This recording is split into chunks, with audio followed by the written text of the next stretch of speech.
যথাযথ চিকিৎসা না দেয়া ও চিকিৎসকের দায়িত্ব অবহেলার কারণেই মৃত্যু হয়েছে মিনিস্টার মাইন্ড গ্রুপের সাবেক নির্বাহী পরিচালক শামসুদ্দোহা শিমুলের। অভিযোগ তার পরিবারের।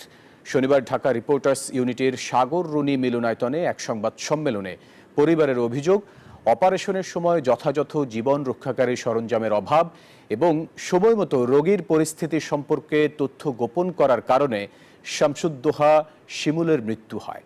তাই ন্যায্য ক্ষতিপূরণ এবং চিকিৎসক অধ্যাপক ডক্টর জাহের আল আমিনের শাস্তি দাবি করেছেন তারা। একটা অপারেশন করার জন্য মিনিমাম প্রিপারেশন সেখানে থাকতে হবে। ইন কেস যদি কোনো ইমার্জেন্সি ক্রাইসিস অ্যারাইজ করে সেটাকে ফেস করার জন্য যে প্রিপারেশন থাকা দরকার সেখানে কিন্তু সেটা ছিল না। অর্থনৈতিকভাবে না, মানসিকভাবে আমরা বিপর্যস্ত হয়ে আছি। আমি এই দায়ভার কাকে দিব? এই দায় অবশ্যই জহির আল আমিন এবং কমফোর্ট হসপিটালের। তারা তাদের দায়ভার অস্বীকার করতে পারে না।